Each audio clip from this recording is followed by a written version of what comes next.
All right, welcome to Beginning Ham Radio. We are sponsored by the Portland Amateur Radio Club, and tonight's topic is going to be Anderson Powerpoles.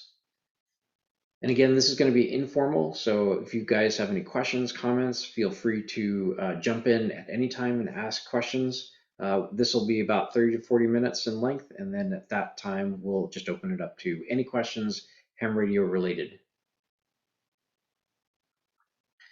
All right, so power poles in amateur radio are essentially connectors. The picture of the most common one that is used in ham radios in the lower right-hand side. These are the individual parts of the power pole before they're actually put together and in use, crimped to wires. The other pictures that you see are distribution blocks or boxes. But the main component is going to be the negative and positive power pole, and then those are used to connect to radios or other items, electronic items that need power. They are something that doesn't necessarily come standard in ham radio gear. So if you were to buy a mobile radio, more likely than not, you will get a different connector, sometimes a proprietary connector that is not power pole. But the concept and idea behind power poles is it's a way to standardize power connections, specifically 12 volt DC power connections, although you can use power poles for other voltages and phases such as AC. But the most common, just because most ham radio gear runs off of what we call 12 volt DC, even though it technically is more around 13.8 volts DC. So the reason that you want something that's standard is because a lot of you are interested in emergency communications. And I'll just paint a picture for you. I take my handheld or I take my mobile radio down to an aid station to help out during an emergency communication drill or an actual emergency communication. And I have my battery and I plug my radio in, and suddenly I find out the battery is dead.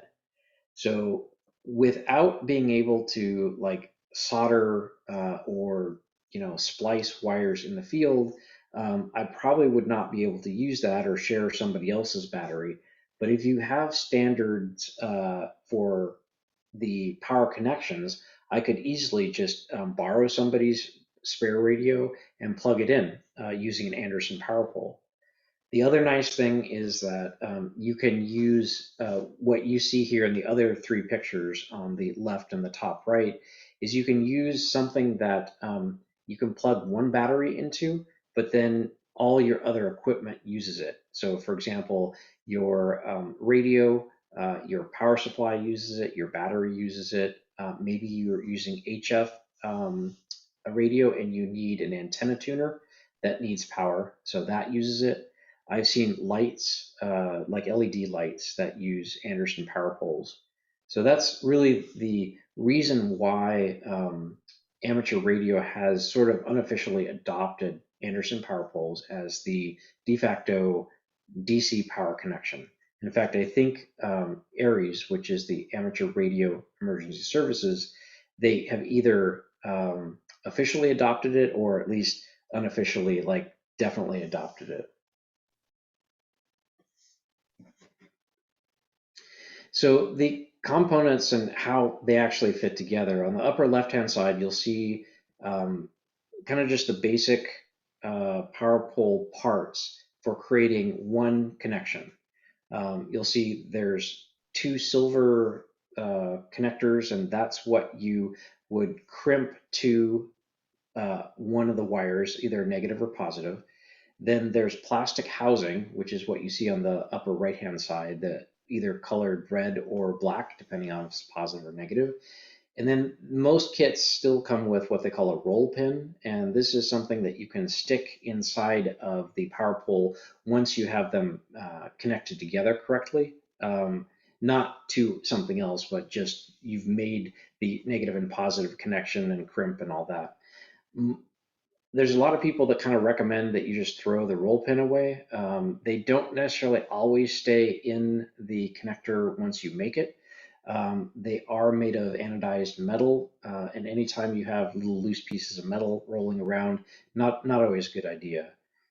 One of the things that I've been doing is just putting a very tiny drop of super glue on the Anderson Powerpole connector before I slide them together, and it kind of permanently bonds them together. You can also buy power poles that are electrosonically welded. They tend to be a little bit more expensive, and again, with a little tiny dab of super glue, it kind of makes them unnecessary. So the lower left-hand corner, and I don't, it's kind of fuzzy, and I don't think that these are actually put together correctly, but you can actually see what the power pole connector would look like once it's mated together. And they do come in all different colors. The standard color, of course, is red and black for 12 volts, but there are some unofficial standards for using other colors for 6 volts or 24 volts. But the most common, the ones that you'll see are the black and the red. And then the top right-hand side is just a cutaway of the inside, what it looks like when you connect power poles together.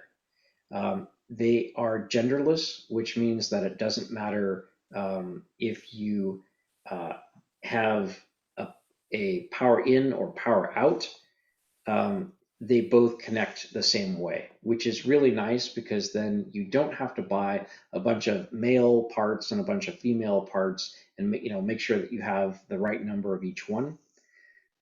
The other thing that you can kind of see from the cutaway is that the two silver pieces, they're called tongues, when they mate together, when you push them together, so on the upper right-hand side, you'll see that there's two positive power pole connectors, and when they're pushed together, these tongues kind of wipe past each other, and so they're self-cleaning in that way. Now, if you get Hmm. mud or dirt in them, they're not necessarily going to clean themselves, but that's just one advantage of using Anderson Power Pole. And I'll stop here for any questions, comments.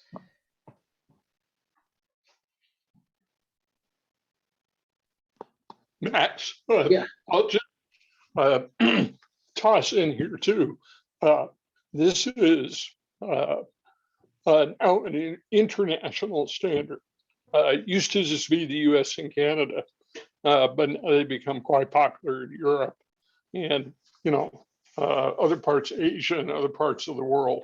So what's nice is if you have the proper adapters for your radios, you can pretty much go anywhere and exchange that, and be able to plug in.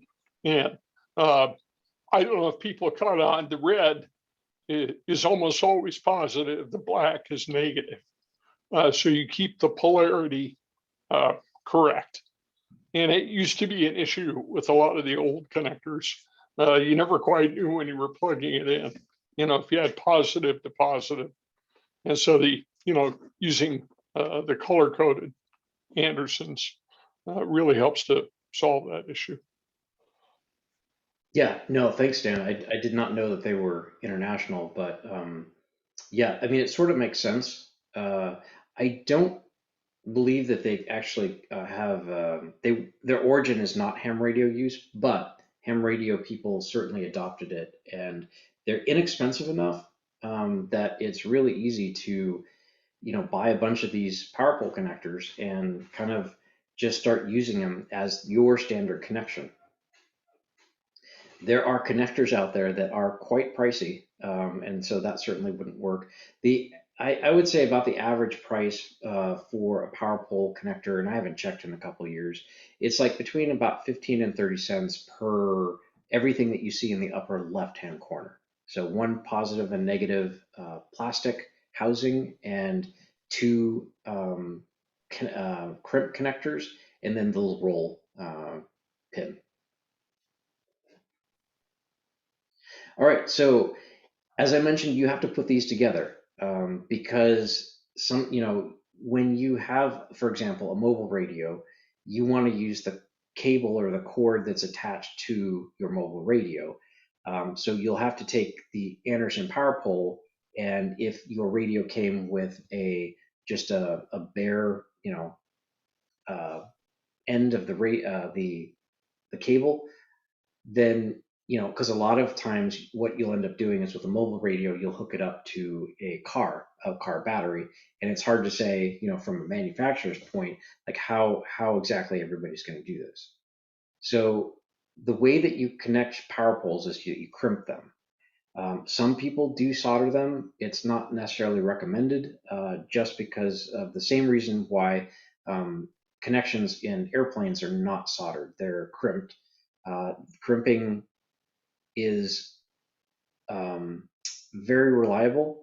And also, when you have vibrations or when you have lots of plugging in and unplugging, it doesn't tend to crack or fray.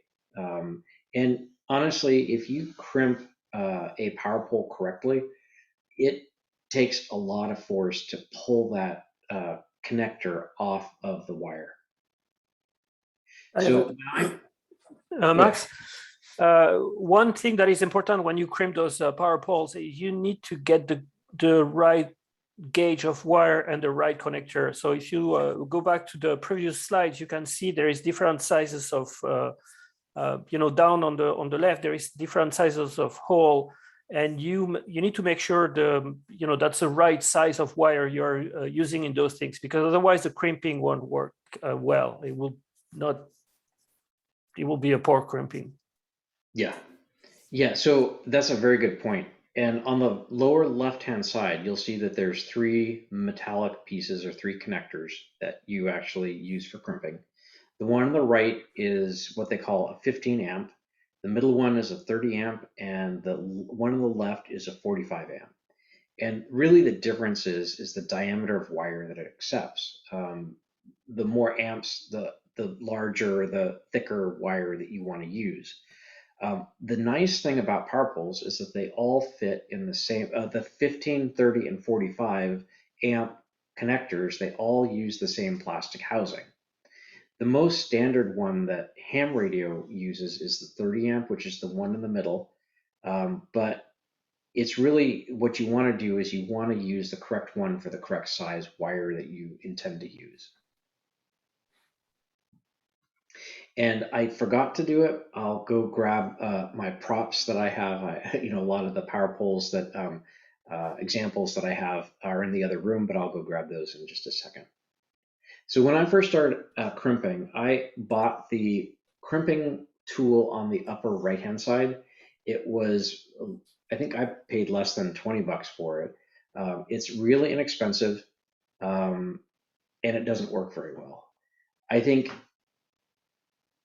of all the crimps that I made, first off, it's a lot harder to make power pole crimps with the GB crimper than it is with the tri crimp that's on the right hand, on the left hand side. It is less expensive, but I found it actually took a lot more time to try to make a crimp that stayed on really well. When I graduated and upgraded to the tri crimp, which is the one that you see on the left hand side, it was just so much easier. It was like night and day. It literally takes me like 3 seconds to make a crimp that is very secure. The prices, I think, maybe a little bit more. These slides I made a few years ago. I don't know what the current price is on HRO. I think it is $40 or $45. You can get accessory dies for crimping other things like coax, but really all you need is the tool that's in the upper left-hand side, and that does the 15, 30, and 45 amp connectors. So if you really want just a really good crimper, the one on the upper left-hand side, the tri-crimp is great. In fact, I would say that it would be better to borrow somebody's tri-crimp than it would be to try to crimp it any other way. The power pole removal tool, which is on the lower right-hand side, it's a real simple tool. It's not very large. It's, I think 3.5, 4 inches long, and it's really just a piece of metal with a couple of curved sides on it. You can once you crimp the metal pieces to the wire, you then take the piece of wire and you just push it in from behind, and it will click because there's a little. You can see that there's a little piece of metal that's part of the plastic housing, and once this tongue kind of reaches forward and snaps down, you'll kind of hear just a little click, and that really secures it very well. Although there's hot glue does wonders, and there's other ways to secure it to make sure that it never comes out. However, if you make a mistake, and we all do every once in a while, and you, for example, push the positive wire into the negative black housing and you need to get it out, you can 2 or 3 times maybe remove the wire from the plastic housing. And the way that you do it is that this tool, the power pole removal tool, you take one of the little tongues on the side and you kind of just pry up from one of the sides. And that should then make the tongue come down a little bit, enough that you can kind of pull it back out. Hey, Max, Yeah. just to comment on the removal tool, it actually also works quite well when you're first inserting. Yeah. In other words, if you look, I don't know if you can see my camera. I don't know if it's on. It's got a Yeah, I'm little gonna stop channel. sharing and then people will be able to see it. Oh, okay. Yeah, I don't know if they can see this or not. Let's see here. Maybe this way. That little channel at the very front will slip over the metal part and actually allow it to click in much easier.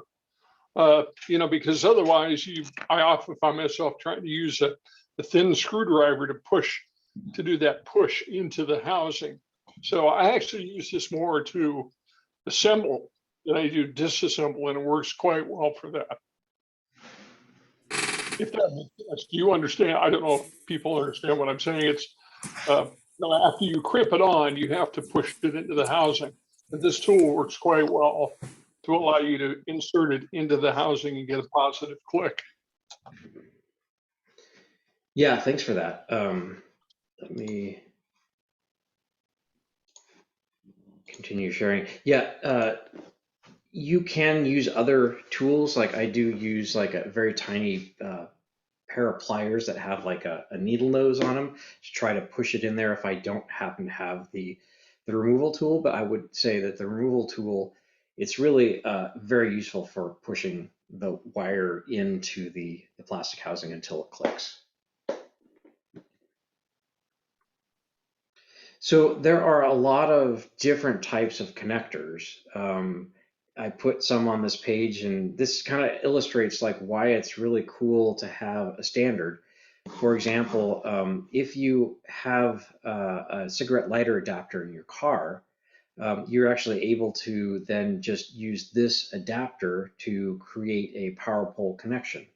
That way, if your radio or other 12-volt DC electronic device is able to, has power poles on it, then you essentially, anywhere you have a cigarette lighter adapter, you can connect it to your power pole connection. Keep in mind though that most of the time you don't want to draw more than about 10 to maybe 15 amps through a cigarette lighter adapter. Most cigarette lighter adapters are fused for 10 to 15 amps depending on how your car is set up. Another one on the lower middle here, you'll see that these alligator clips, larger alligator clips, you can actually use to connect to a battery. So whether it's your car battery or another battery that you have in the field, it's another way to kind of adapt whatever power source that you happen to have to your to Anderson Powerpoles. The ones on the upper left-hand side are things that you can make like power boxes with, so that you could have a box, for example, with a battery inside of it, then that has outlets for power poles. The one on the right-hand side is a larger example of that, and it's more like, it almost looks like a standard household power outlet, but it's designed to hold 4 sets of power poles or 4 different connections. What I found really useful is if you have a handheld radio and it happens to come with some type of barrel connector like this, it's always great to have something that looks like this so that you can adapt your radio, which usually comes with some type of non-standard barrel connector to the power pole standard. Not all radios come with the same size barrel connector, unfortunately. And then the final one here, this is an example of a mobile radio power connector. And I don't know the name for it. There is a name for this, but they make an adapter for power poles. So if you did not want to actually cut your mobile radio factory connector, you can actually use something like this to adapt it to power poles. And Dan, it looks like you're getting ready to say something. Yeah, exactly. Excuse me, while I get my voice together. One of the more useful items that I found is this kind of a cable here, which has got the Anderson Powerpoles, and it's got the banana plugs, what's called a banana plug. And I use that quite often with my voltmeter. So for instance, so I'll just plug it into the voltmeter. And then if I want to test the voltage of the battery, this makes a very straightforward connection. And you'll find that a lot of devices will use, the banana plug connector. So this one, I think you'll find quite useful. That's great. Yeah, thanks, Dan.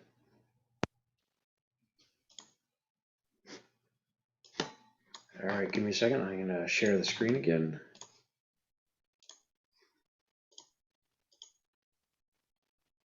There we go. All right, so new slide.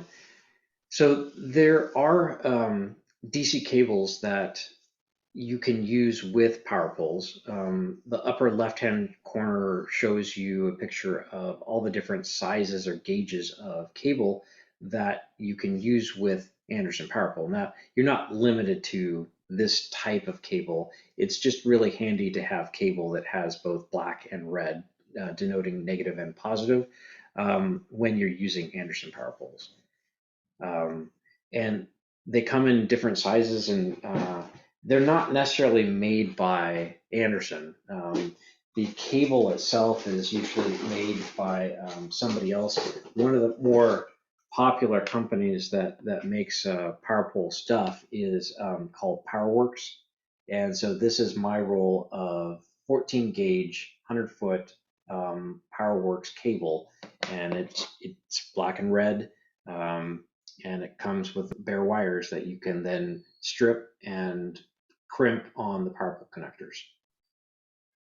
So on the right hand side, you can see that this is just a standard, depending on the length of wire that you're going to use and how many max or peak amps that you're going to use, what their recommended AWG, American wire gauge, that you would want to use. So for example, my mobile radio uses 15 watts on high power.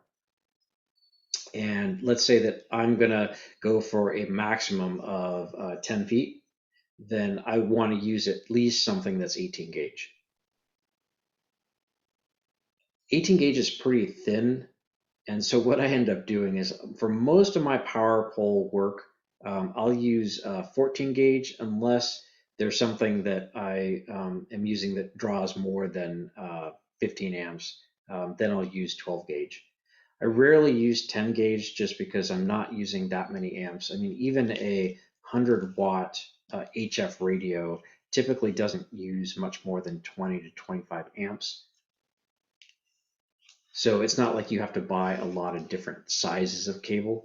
There's nothing wrong with oversizing your cable, for example, using 14 gauge instead of 22 gauge. There's an issue with going the other way, using 18 gauge instead of 12 gauge. So this roll of 100-foot of cable, when I bought it a couple of years ago, was $50. I have a lot of it left. but it comes in very handy, especially for making just smaller size, different connectors. You can buy all of this stuff, although what you'll find is that it's actually a lot more inexpensive to make your own connector. So it just kind of depends on how adventurous you are. All right, Fred showed us his DC powered distribution block, which came with a couple extra features. Came with some protection in it, both in the form of a capacitor and also a fuse.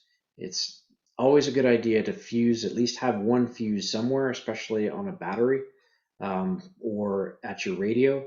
I would say in general, don't get carried away with too many fuses because that can be a point of weakness, but there are some places you definitely want fuses. You can buy probably the most popular distribution block is going to be the one in the upper left. It's called Rig Runner. It's manufactured by West Mountain Radio, and you can always just go to westmountainradio.com and see all the different power pole products that they have. It's not cheap. They do have some nice advanced features such as under voltage and over voltage alarms.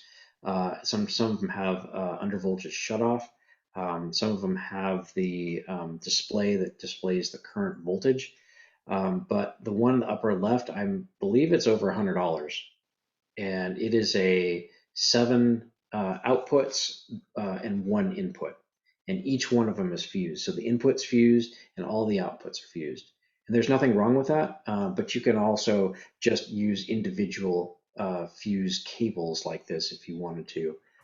I'm always kind of in the habit of just, if I am converting my radio over to Anderson Powerpole, like a mobile radio, I may just put the fuses in little fuse holders like this instead of relying on something that's over $100. The one in the lower left-hand side is another just example of an unfused power distribution block.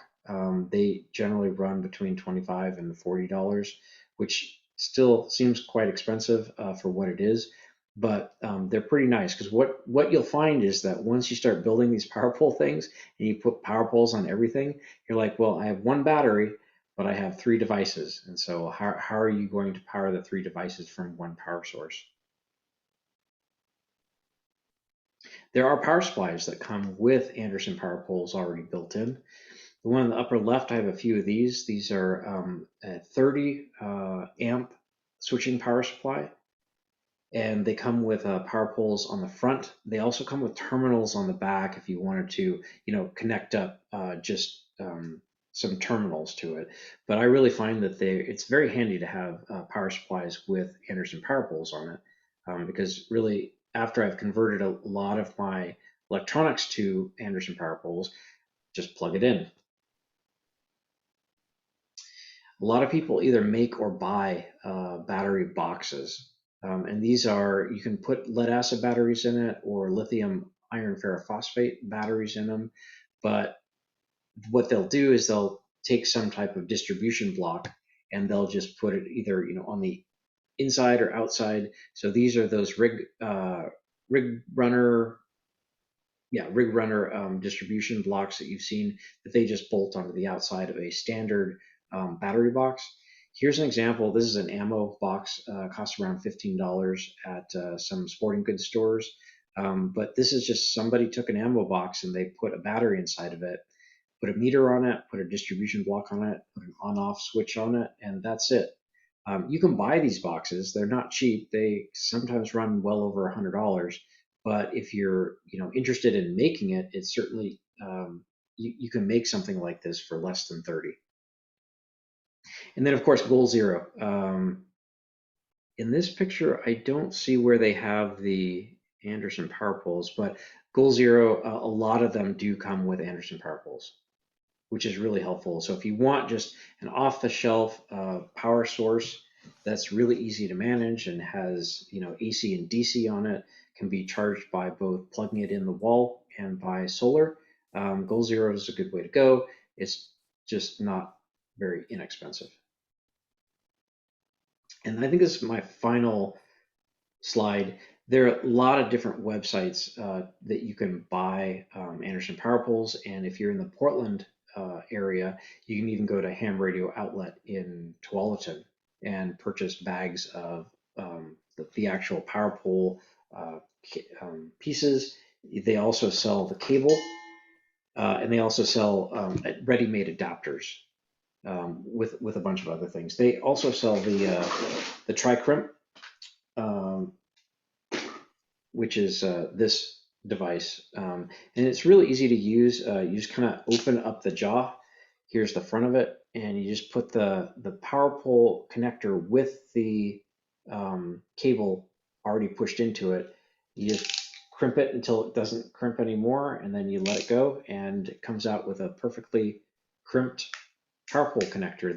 The next step is just to push it into the plastic housing. One thing I would like to mention is that as with everything ham radio, be careful about buying on Amazon or any other sites that are severely overpriced. Amazon especially, they seem to, a lot of people will buy ham radio gear and they'll put it on Amazon for 130, 200% of the price. And it's just because it's a wonderful, well-known website, but you might be paying a ton of money for that same day or 2-day delivery. I get my Powerpole connectors either from Ham Radio Outlet. I've purchased them from eBay. I've also purchased them from PowerWorks and West Mountain Radio, which are two websites that are really dedicated to, they have just a ton of DC power connections. In fact, I'll bring up their websites just to kind of show you that if you're looking to make anything Anderson Powerpole, PowerWorks is a great website to go to get some ideas. And there it is. And let's see, I need to turn off the dark mode. There we go. So you can see that they have categories. So their DC power products is almost everything Anderson Powerpoles. They also have wires and cables, and then they do sell some radios. But if we look into their DC power products, and if you look at Anderson Powerpoles, they sell kits, they sell the crimper, and then they even sell the individual components that you would need. So here is the 30 amp. This is the permanently bonded ones that I was talking about. But let's see if we can find some 30 amp unassembled red-black Anderson Powerpoles.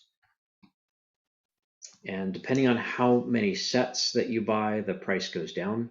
So 10 sets cost you a little more than $1 a set. But if you were to buy 500, then they're less than $1. That is, eBay is also another place that you can buy them. They may be kind of knockoff. I'm not sure. They seem to work. I've never purchased any Anderson Powerpole kits like this that did not work. Cool. And I'm going to stop here. Any questions, comments?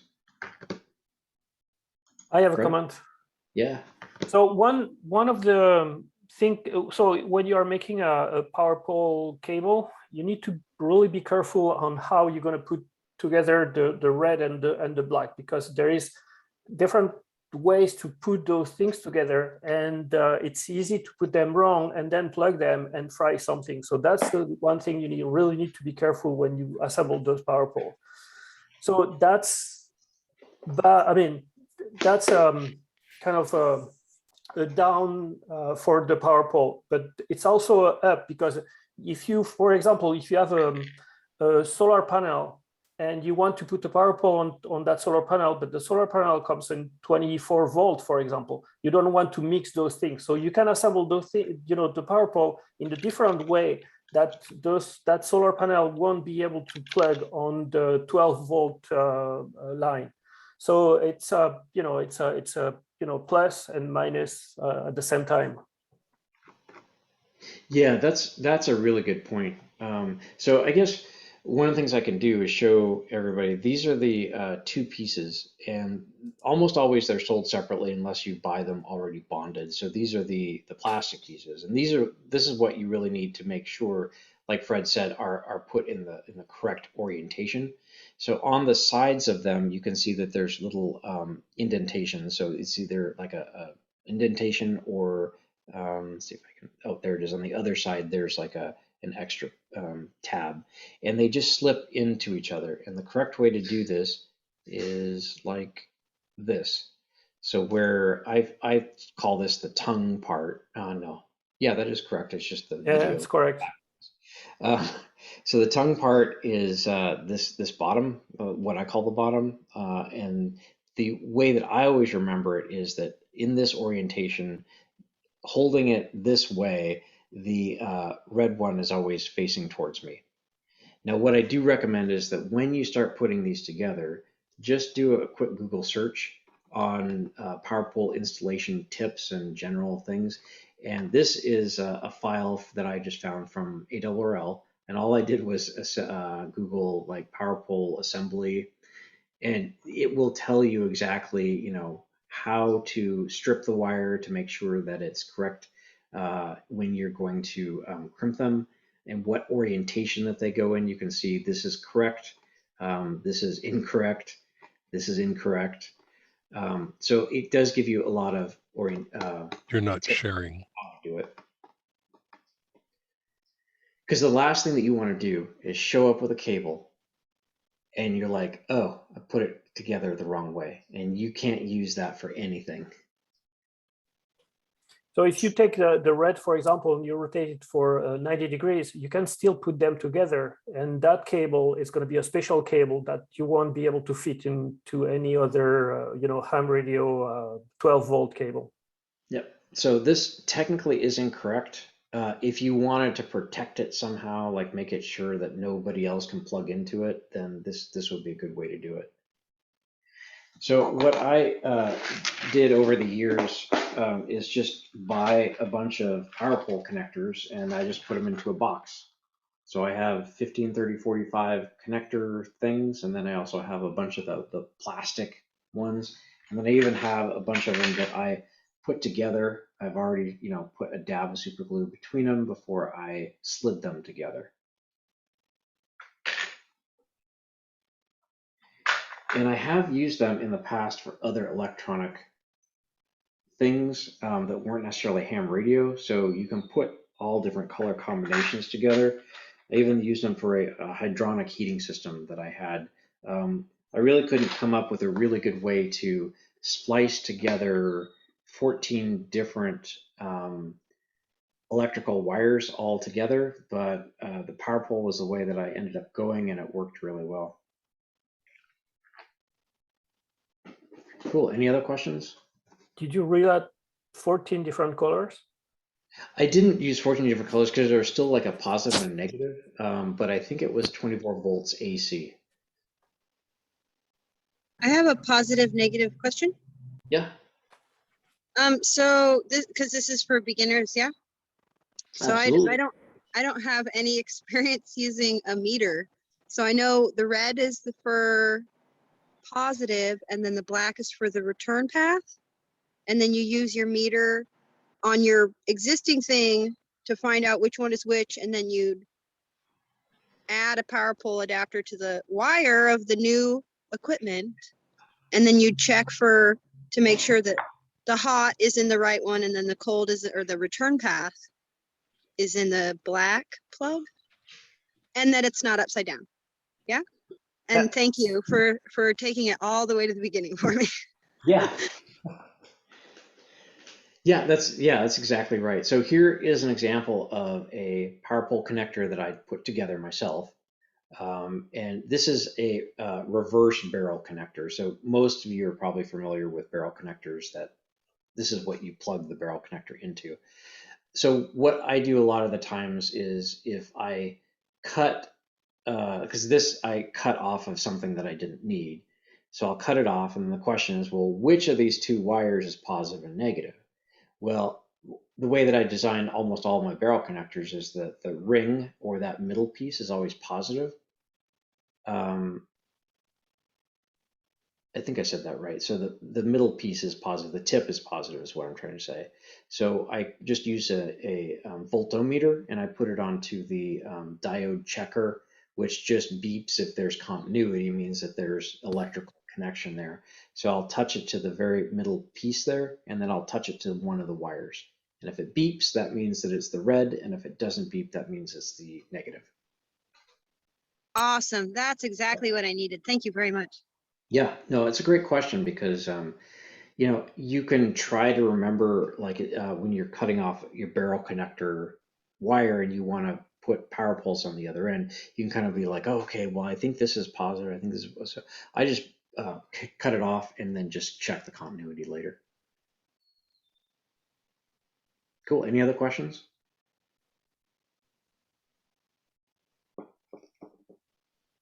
Max, Yeah.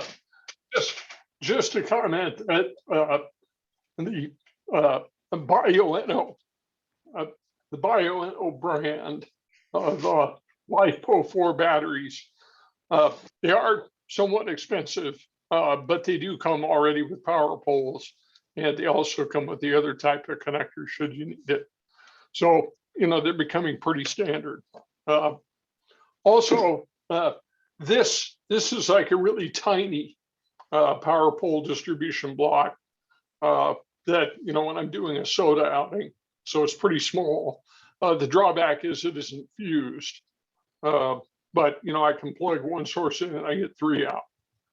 So this one is just kind of a handy one, you know, if you need one to like put in your pocket or just throw it in. So they come in all sizes, you know, for distribution. Yeah, definitely all sizes and all prices. So somebody in the comments said that, oh, Fred, yeah, Rig Runner gear is overpriced. It certainly is.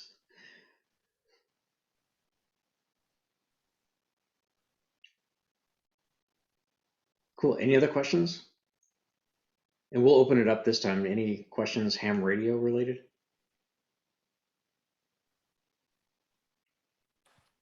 What is ham radio? It's this hobby that I spend a lot of time and money in. Oh, especially if you buy Rig Runner gear. Yeah, yeah, absolutely. Yeah, it looks like Ken put it, the one that I was showing, the Rig Runner distribution block, he says it's $170. Yes, that's expensive. Yeah, MF, sorry, Dan, go ahead. I was just going to say, MFJ actually makes a decent alternative. It's quite a bit less money. And I've used that. You know, I've got it in a permanent situation, and it's fused for each outlet. Nice. And I think it's under $100. You need to be careful with the fuse when you have a fuse on each outlet, because you know, the first one they're going to be 15 amp, and then you have 10, and then you have 5, and then you have 1. And you need to be careful when you plug things to make sure you plug on the right fuse, because otherwise you're going to start blowing fuses and get in trouble. Yeah. I think the only other comment, and it's not a big deal at this point, but if you're doing a long run of wire, you know, from a battery or a power source to your radio, when I say long, I would say anything probably over 4 to 6 feet. If you're going beyond that, you can experience some voltage drop as well, depending upon the gauge of the wire. So just be aware if it's a long run, if your battery is not, you know, close to your source, you may want to use a heavier gauge of wire so that you have less voltage drop. So if your battery is 13.8, you've got a long run of skinny wire, you know, you can end up with, you know, 11 volts or something like that at the other end. That's a good point, because there's some items that don't require a lot of amperage, so it's, you know, not inconceivable to you know, plug a 25-foot cable to feed your electronic device that only requires 1/4 of an amp, but it's probably not going to be after 25 feet. It may drop 1/2 volt or a volt, and depending on this on the device, it may or may not be happy. Yeah, it just depends, upon the device. Sometimes it's not a big deal. Like a lot of the radios are pretty good for, anywhere from like 10 volts to 14, but some are pretty sensitive. So just kind of depends on the unit. But it's just something to keep in mind if you're using a long run. Yep. Cool. Anybody else have any questions? I was just curious, what suggestions that you might have for beginner handheld radios, or if anything, just like kind of like a cost ceiling where, it's not really worth your time to invest in something until you kind of are a little bit more familiar with it. Yeah, I have my own answer on this. I'm sure everybody has their own. Fred, feel free to join in if you can. My standard answer right now is the FT70 Yaesu. Yep. So yeah, this is a great radio. I think 175 at Ham Radio Outlet, free shipping if you don't live near one. It is a dual band radio. You want to make sure you get a dual band radio, which means 2 meters and 440 or 70 centimeters. There's, the price difference between a 2 meter only and a dual band is not significant enough to warrant just getting a single band. The nice thing about this particular radio is that it is also, it's analog plus digital fusion. So if you want to get into the digital radio part of it, you can. You can certainly always buy the cheap Balphone radios, but if you're expecting them to like last a long time or to be reliable in an emergency communication sort of thing, you might be disappointed. They say that they put out 5 watts, but I've measured anywhere from 3.5 to 4.5 watts, usually power output. There are definitely more expensive radios. You can buy handheld radio for $500-600 that comes with a lot more bells and whistles. I've been in this hobby for over 32 years, and I don't own one that costs that much, just because I can't justify the price for it, especially if I'm actually actively using it out in the field and I drop it. That hurts a lot when your new $650 Kenwood V74 bites the dust. I know people who own that radio, and the radio never goes out of their house because they're afraid of losing it, dropping it, breaking it, because it's a really beautiful radio, but the problem is super expensive. And I can give you a longer answer on my why the FT70. The FT70 is FM radio and digital radio, so it opens a world of international communication. You can talk to anywhere in the US with that radio. Of course, if you have a repeater that is equipped for digital near you. But as a tech, it's digital right now is the only way where you can talk to the world using just a handheld, and that's pretty cool. But if you want a radio that is only FM, you can look at the brand slipped my mind. It's a Japanese brand. Sorry about that. Oh, it's gonna come back. Are you talking Xiegu? The G9? No. Xiegu is Chinese. Woxon will be there. Wushon will be there. Alinco, that's the brand I was looking for. So if you want to have a cheap, around $100 radio, that's going to be a solid, work well. Alinco, they make some nice handhelds. Hey, Max and Fred, how does that compare to the FT60? I know the 60 was being phased out. How does the 70 compare to the 60? I don't know if it's official or unofficial from Yaesu, but the 70 is supposed to replace the 60 in terms of popularity. That's what they're hoping for. And so basically that's for them, that's the 60 of the new 60 that does digital. I have both of them. I never use the 60 anymore. I always use the 70. The 70 is lighter than the 60. Is a little bit less bulkier when you have that on your belt, and weigh a little bit less, and it works as well as the 60. The battery lasts less longer than on the 60 though. Okay. Yeah, I was just curious because, for years for emergency communication, the 60 has kind of been the Yeah, gold but standard. the 60 was designed in the 90s. Oh, It's an yeah. old design Yeah. radio. Yeah, no, I knew it was generally being phased out, but I was just curious what the difference is. I have the 60, but I'll probably eventually go to the 70. But I was just curious. So I have a question about digital standards, because you're talking about, I think you said Fusion, which I think is Yaesu's. Yeah. And then there's also D-Star and DMR. Yeah.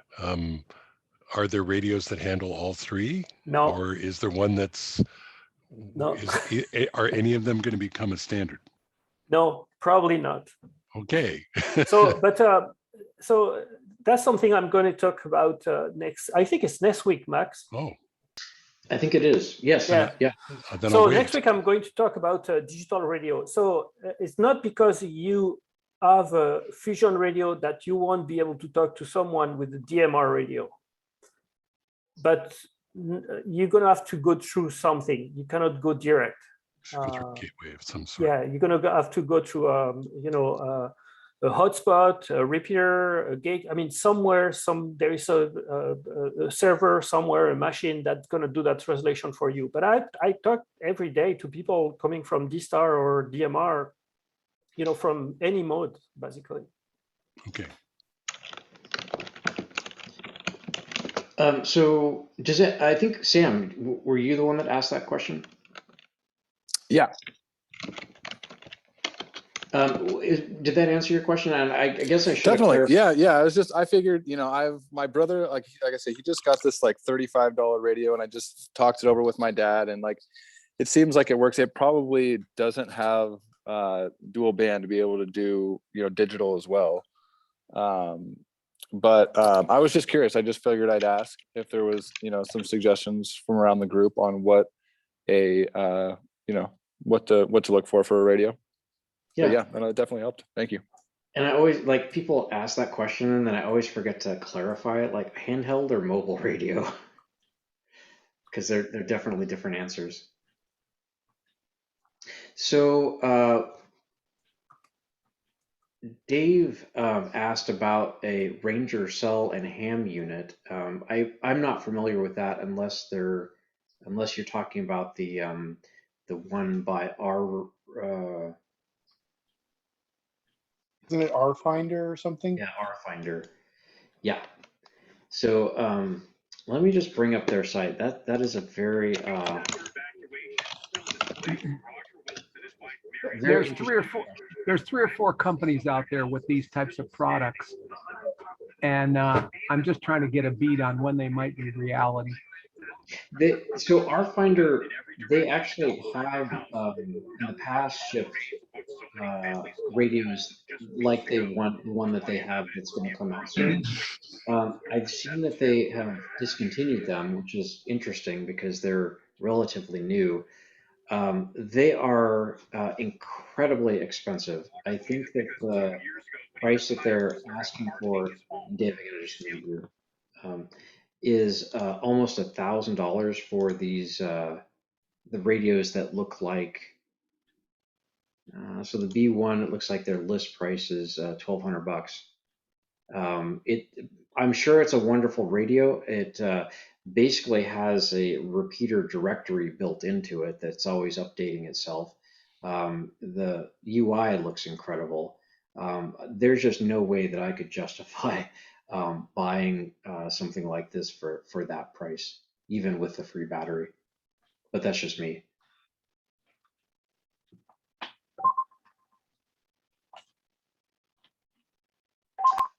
I also think, it comes with 4 watts of output power, which, I guess that's okay. It's a little bit less than most of the 5, to 8 watt or 7 watt radios come with. But if anybody's looking for a Christmas gift for me, I would not turn it down.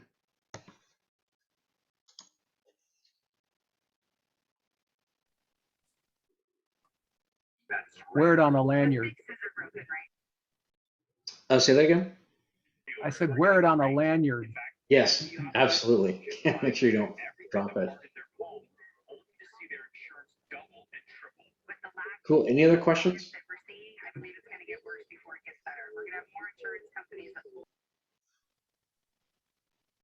Yeah, I was gonna ask Fred, when you give your talk next week, would it be possible to do some example conversations? Because Sure. I'm really curious about the digital stuff, but I've kind of had a bad experience with EchoLink. So I'm really interested to see what you show next. So what are you concerned with? The audio quality?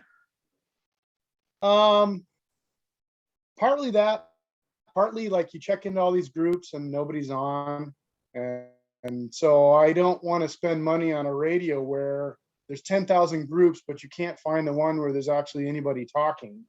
And then, kind of, I guess you somehow need to hone it down to what's actually in your interest and somewhat active.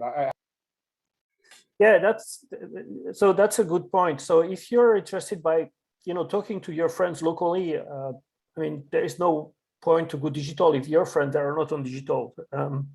If your local repair is not connected to any digital network and you don't want to buy a hotspot, I mean, there is no point either to go digital. But like you said, everyone is moving to digital, especially DMR. And you will find a ton of groups where there is no one talking, because it's super easy to open a group, to say, oh, I want my own group. So there is a lot of people there doing their own group, and they're the only one on that group, and they're not even there. But there is a lot of people on digital. There is a lot of happening, and there is a lot of groups on digital, and where you have a lot of people. So right now, if I want to talk to someone, I want to do a QSO, I take a digital radio and I call on, I have a handful of groups and I call on those groups and I'm going to talk to someone. If I do that right now on HF, I can, be calling CQ for an hour and no one will come back to me. Yeah, I was just hoping that you could. So I guess I can find information on how the digital part works, but it's more about the I guess you want to say the culture, or the, like, how you actually find folks who, I'm partly into ham radio because I don't have local friends that talk about stuff I want to talk about. Right. So it's partly like, you want to reach out and try to like find kindred spirits elsewhere, and it's not so easy.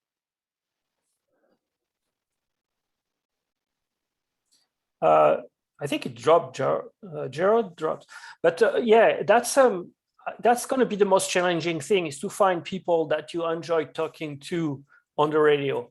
And I have the same problem as you have. I rarely talk on local repairs. There is only one repair here in the Bay Area where I talk to. I mean, there's 4 of them basically, and one that I use often, and the other one I never talk to, because I have no affinity with the people on those repeaters. I have nothing to tell them, and they have nothing to tell me. And most of the time on those digital, I talk to people in UK and in France. I talk to people in New Zealand and Australia. I talk to people in Massachusetts.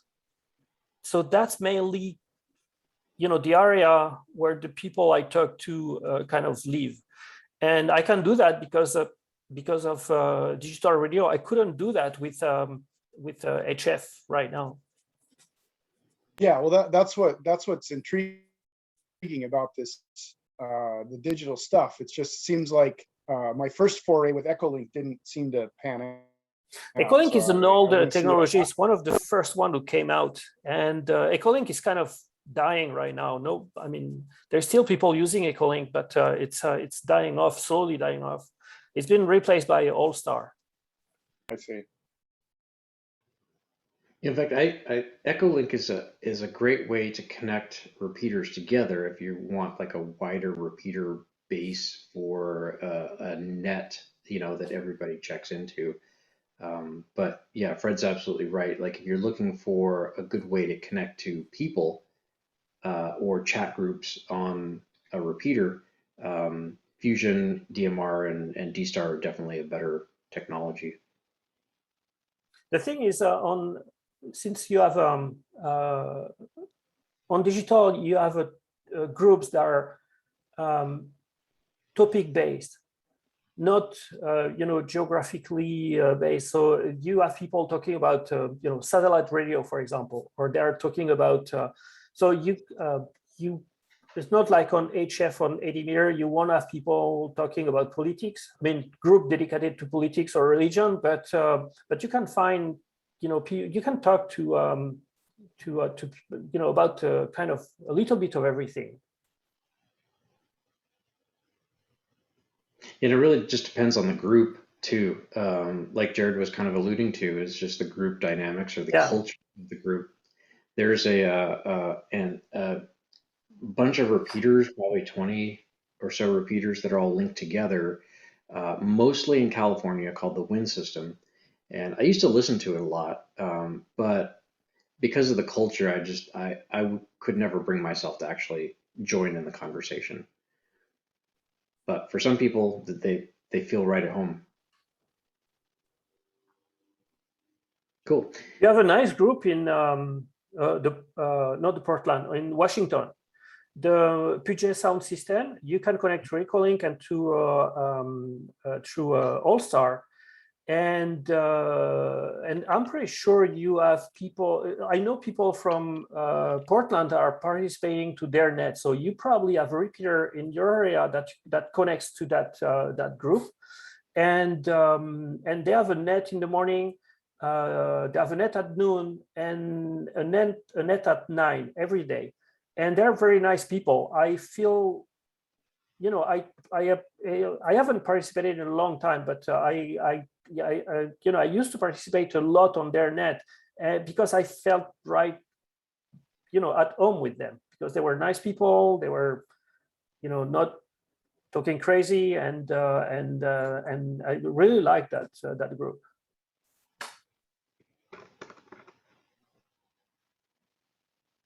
Yeah, here's so if you have a Echolink, you can check on those nets. Yeah.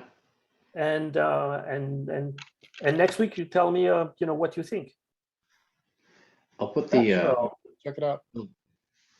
I'll put the link in the chat here in just a second, but this would be the website that you probably want to go to check what nets they're having when. And it looks like they even have a listen online. So a lot of ham radio, because Fusion and D-Star, they're all, they rely on internet connections. It makes it possible to even listen to groups without a radio, just on your cell phone or on your laptop.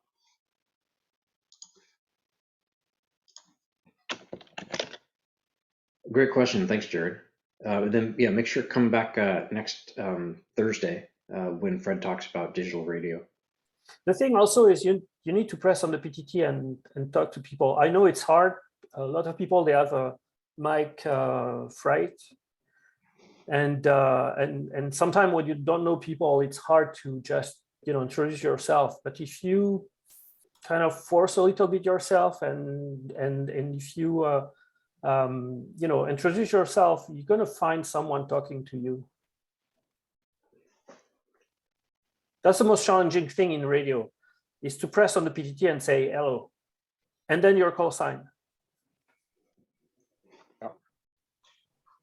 Well, I have to say that doing SOTA activations and POTA activations has helped to a great extent, in my case anyway, because the script is pretty well defined. And then once you've done that 100,000 times, then it's not quite so bad. You know, when I started, I used to have a paper next to me with conversation breakers, some things that to say or to talk about, a list of 10 items. So like that, I could engage with people and talk with people, because I didn't know anyone. I didn't know what to say. And after a while, you start to know some people, especially if you're on, a regular on some network. And the people, it's like anything else. You go, you give your call sign, and someone comes back and say, "Hey, Fred, how are you doing today?" Or, I'm working outside my house. So I've been working outside my house for, a couple of weeks now. So people can, "Oh, how is your work around the house?" And then you start talking like a normal conversation. Yeah, that's a great tip, even for conversations through Morse code. Sometimes when I'm transmitting, especially early on, I had a hard time like concentrating on, Morse code and then figuring out what to say. I used to have my call sign written in front of me because I was afraid of, in the middle of the conversation, just blanking out and forgetting my call sign. Yeah.